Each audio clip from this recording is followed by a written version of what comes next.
പുതിയ ഒരു വീഡിയോയിലേക്ക് ഏവർക്കും സ്വാഗതം. എന്താണ് ഹിപ്നോട്ടിസം എന്നുള്ളത് നമുക്കൊക്കെ ഒരു സംശയമാണ്.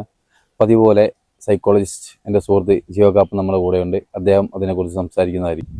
എന്താണ് ഹിപ്നോസിസ് അല്ലെങ്കിൽ ഹിപ്നോട്ടിസം? ഇതൊരു അത്ഭുതകരമായിട്ടുള്ള ഒരു കഴിവാണോ അല്ലെങ്കിൽ ഒരു സിദ്ധിയാണോ എന്നൊക്കെയുള്ള ചോദ്യം. ഇന്ന് ഞാനിപ്പോൾ ഒരു സ്കൂളിൽ ക്ലാസ് എടുക്കാൻ പോയ സമയത്ത് അവിടുത്തെ കുട്ടികൾ ഞാൻ സൈക്കോളജിസ്റ്റ് ആണ് എന്നത് അറിഞ്ഞു കഴിഞ്ഞപ്പോൾ ഉടനെ ചോദിച്ച ചോദ്യം എന്ന് പറയുന്നത്, സാർ ഞങ്ങളുടെ മൈൻഡ് റീഡ് ചെയ്യുമോ, ഞങ്ങളെ ഹിപ്നോട്ടിസം ചെയ്യുമോ എന്നൊക്കെയാണ്. അപ്പോൾ ഞാൻ അവരോട് പറഞ്ഞു, ഞാൻ നിങ്ങളുടെ മൈൻഡ് റീഡ് ചെയ്യാൻ വന്നതല്ല, നിങ്ങൾക്ക് യഥാർത്ഥത്തിൽ നിങ്ങളുടെ മൈൻഡിലേക്ക് ചില കാര്യങ്ങൾ എഴുതാൻ വന്നതാണ് എന്ന് പറഞ്ഞുകൊണ്ട് ഞാൻ അവരോട് പിന്നീട് ഹിപ്നോസിസിന് സമാനമായിട്ടുള്ള ഗൈഡഡ് ഇമേജറി ഒക്കെ ആഡ് ചെയ്തിട്ടുള്ള ചില സെഷൻസിലൂടെ കടന്നു പോവുകയാണ് ചെയ്തത്. പക്ഷെ എല്ലാവർക്കും സൈക്കോളജി അല്ലെങ്കിൽ സൈക്കോളജിസ്റ്റ്, മനഃശാസ്ത്രജ്ഞൻ എന്ന് കേൾക്കുന്ന സമയത്ത് ഈ പറയുന്ന ഹിപ്നോസിസ് ആണ് ആദ്യം മനസ്സിലേക്ക് വരുന്നത്. അപ്പൊ ഇപ്പോ ജംഷീർ ചോദിച്ചത് ഈ ഹിപ്നോസിസ് യഥാർത്ഥത്തിൽ എന്താണ് എന്നുള്ളതാണ്. യഥാർത്ഥത്തിൽ ഹിപ്നോസിസ് എന്ന് പറഞ്ഞിട്ടുണ്ടെങ്കിൽ ഒരു ട്രാൻസ്ലൈക്ക് സ്റ്റേജ് തന്നെയാണ്. അറ്റ് ദ സെയിം ടൈം അത് ഫോക്കസ്ഡ് അറ്റൻഷൻ ആണെന്ന് നമുക്ക് പറയാൻ പറ്റും. അതുപോലെ തന്നെ it is a stage between sleep and wakefulness എന്നുള്ളതാണ്.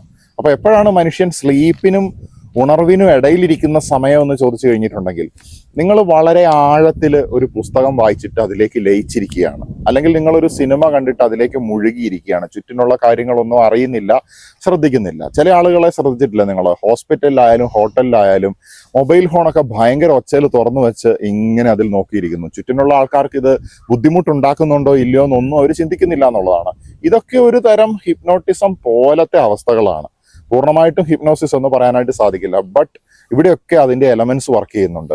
അതുപോലെ തന്നെ ആരാണ് ഏറ്റവും നല്ല പവർഫുൾ ആയിട്ടുള്ള ഒരു ഹിപ്നോട്ടൈസർ എന്ന് ചോദിച്ചു കഴിഞ്ഞിട്ടുണ്ടെങ്കിൽ നമുക്ക് പറയാനായിട്ട് സാധിക്കും എഴുത്തുകാരനാണ് എന്നുള്ളത്. കാരണം ഈ പുസ്തകങ്ങൾ വായിക്കുന്ന സമയത്ത് നമ്മൾ മറ്റൊരു ലോകത്തേക്ക് തന്നെ പോവുകയാണ്.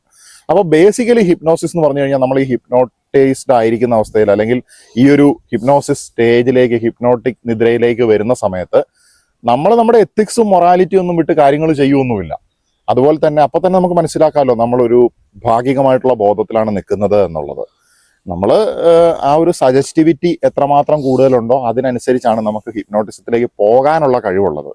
സജസ്റ്റിവിറ്റി തീരെ കുറഞ്ഞ ആൾക്കാരെ നമുക്ക് ഹിപ്നോട്ടിസം ചെയ്യാനായിട്ട് സാധിക്കില്ല എന്നുള്ളതാണ്, അല്ലെങ്കിൽ വളരെ എഫക്റ്റ് കുറവായിരിക്കും എന്നുള്ളതാണ്. ഇതാണ് ഈ അടിസ്ഥാനപരമായിട്ട് ഹിപ്നോട്ടിസം അല്ലെങ്കിൽ ഹിപ്നോസിസ് എന്ന് പറയുന്നതിന്റെ ഒരു അടിസ്ഥാനപരമായിട്ടുള്ള കുറച്ച് വിവരങ്ങൾ.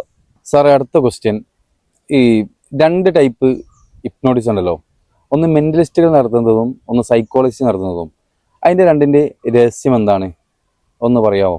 ശരിയാണ്, നമ്മൾ കേൾക്കുന്നൊരു കാര്യമാണ് ഈ സ്റ്റേജ് ഹിപ്നോസിസ് എന്ന് പറയുന്ന പരിപാടി. സ്റ്റേജിൽ പൊതുജന മധ്യത്തിൽ ഒരു പെർഫോമൻസ് പോലെ നടത്തുന്നത്, അത് എന്റർടൈൻമെന്റിന് വേണ്ടിയാണ് യഥാർത്ഥത്തിൽ നടത്തുന്നത്. അവിടെ രണ്ട് രീതിയിലാണ് കാര്യങ്ങൾ വർക്ക് ചെയ്യുന്നത്. ഇപ്പം റാൻഡമായിട്ട് ഒരു വ്യക്തിയെ സ്റ്റേജിലേക്ക് വിളിച്ചു കയറ്റിയിട്ട് മയക്കുന്നത് പോലെ നമുക്ക് തോന്നുമെങ്കിലും കൂടുതൽ സജസ്റ്റിവിറ്റി ഉള്ള ആളെ തിരഞ്ഞെടുക്കാനുള്ള ഒരു സ്ക്രീനിങ് അതിനു മുമ്പ് നടക്കുന്നുള്ളതാണ്.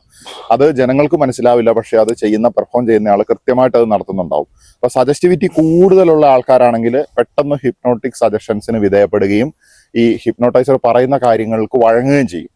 എന്നാൽ അവർ പോലും അവരുടെ മൊറാലിറ്റിനെ വിട്ടിട്ട് കളിക്കില്ല.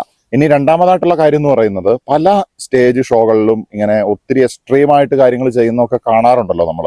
പല സമയത്തും മെന്റലിസ്റ്റുകളും മജീഷ്യൻസ് ആയാലും ചെയ്യുന്ന ഒരു കാര്യം എന്ന് പറയുന്നത്, അവരുടെ തന്നെ ആളുകള്, വോളണ്ടിയർ ആയിട്ടുള്ള ആളുകൾ അതിൽ അഭിനയിക്കുന്നുണ്ട് എന്നുള്ളതാണ്. അപ്പൊ ആളുകൾക്ക് പെട്ടെന്ന് കാണുമ്പോൾ റാൻഡമായിട്ട് ഒരാൾ കയറി വന്ന പോലെ തോന്നും, ബട്ട് അവരുടെ തന്നെ ആള് ഇതിന്റെ ബാക്കിൽ വർക്ക് ചെയ്യുന്നുണ്ടെന്നുള്ളതാണ്.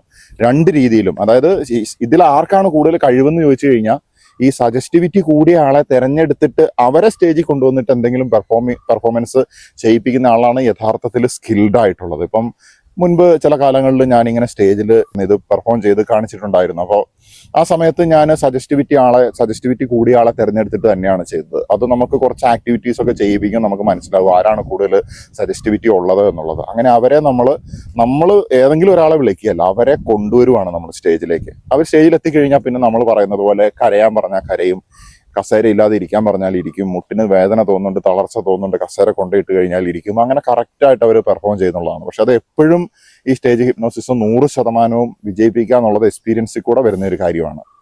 അപ്പൊ ഇത് സാധാരണ നമ്മൾ ഹിപ്നോട്ടിസിനെ പോപ്പുലർ ആക്കിയത് ശരിക്കും പറഞ്ഞ ഇത്തരത്തിലുള്ള സ്റ്റേജ് ആർട്ടിസ്റ്റുകൾ തന്നെയാണ്. ഇനി ക്ലിനിക്കൽ സെറ്റിങ്ങിലേക്ക് വരികയാണെങ്കിൽ അത് ഈ തെറാപ്പിയുടെ ഭാഗമായിട്ട്, അതേപോലെ തന്നെ പെയിൻ മാനേജ്മെന്റ്, ഫോബിയ, ട്രോമകളുടെ ഒക്കെ ചികിത്സയ്ക്ക് വേണ്ടിയൊക്കെ സൈക്കോളജിസ്റ്റുകൾ ഈ ഹിപ്നോസിസിനെ പല രീതിയിൽ ഉപയോഗിക്കുന്നുണ്ട്. അപ്പോൾ അത് ഈ പറയുന്ന ക്ലിനിക്കൽ സെറ്റിങ്ങിലേക്ക് വരുമ്പോൾ ഉള്ള കാര്യമാണ്. അവിടെ ഇങ്ങനെ പെർഫോമൻസിനും കാര്യങ്ങൾക്കോ അല്ലെങ്കിൽ എന്തെങ്കിലും ജയിപ്പിക്കുക അങ്ങനെയൊന്നും അല്ല അതിനെ കൃത്യമായിട്ട് ഉപയോഗിക്കുന്നത്. Thank you sir. ഇനി നമുക്ക് ഒരുപാട് ചോദ്യങ്ങൾ ചോദിക്കാനുണ്ട്. അടുത്ത ഒരു ഇന്റർവ്യൂവിൽ കാണാം. തീർച്ചയായിട്ടും. Thank you. ഓക്കെ.